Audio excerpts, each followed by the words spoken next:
என்ன வேணால் சொல்லுங்கள், அந்த ஃப்ரைடே பிரியாணி செய்யலை அப்படின்னா கண்டிப்பாக வீக் டேஸில் ஒரு நாள் வந்து பிரியாணி சாப்பிடும் போல் இருக்கும். நான் வேறு ஒரு 2 வீக்ஸாக பிரியாணி செய்யலையா, சிக்கன் பிரியாணி. அதனால் அன்றைக்கி எனக்கு சாப்பிடும் போல் இருந்தனால முத நாளே வந்து சிக்கன் வாங்கிட்டு வர சொல்லியிருந்தேன்.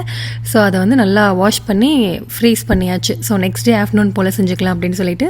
லஞ்சு கண்டிப்பாக ஹெவியாக தான் இருக்க போகுது. அதனால் மார்னிங் பிரேக்ஃபாஸ்ட்டு ரொம்ப சிம்பிளாகவே சாப்பிட்டு முடிச்சாச்சு. நான் வெறும் சிக்கன் பிரியாணி மட்டும் செஞ்சிடலான்னு இருந்தேன். ஐசல் பார்த்தீங்கன்னா சிக்கன் 65 வேணும்னு சொன்னதுனால சரின்னு சொல்லிட்டு 2 ஹாஃபாக போட்டு ஒரே ஒரு கிளாஸ் அரிசி தான் போட்டிருந்தேன் சிக்கன் பிரியாணி.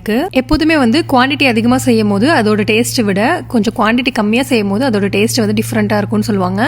அதே மாதிரி ரொம்ப கம்மியாக தான் அன்றைக்கி செஞ்சுருந்த ரைஸு. பட் டேஸ்ட் பார்த்திங்கன்னா ரொம்ப சூப்பராக இருந்துச்சு. நான் தம்க்கெல்லாம் வைக்கல, ஜஸ்ட் வந்து ஒரு 2 விசில் மட்டும் விட்டேன். ஆனால் அவ்வளோ சூப்பராக பர்ஃபெக்டாக வந்து ரைஸ் குக் ஆகி வந்துருந்துச்சு. அண்ட் லாஸ்ட்டாக வந்து சிக்கன் 65 ஃப்ரை பண்ணியாச்சு. ரைஸ் பார்த்தாலே தெரியும், ரொம்ப உதிரியாக ரொம்ப பர்ஃபெக்டாக இருந்துச்சு. அப்புறமா எல்லாமே வந்து ஹாட் பேக்கில் மாற்றி வச்சுட்டு அப்படியே வந்து எங்களோட லஞ்சை ரொம்ப சூப்பராக சாப்பிட்டு முடிச்சாச்சு. சும்மாவா சொன்னாங்க, பிரியாணி இஸ் எமோஷன் அப்படின்ற மாதிரி தான் இருந்துச்சு அன்னைக்கு. அவ்வளோதான், நாளைக்கு பார்க்கலாம். அது வரைக்கும் பாய்.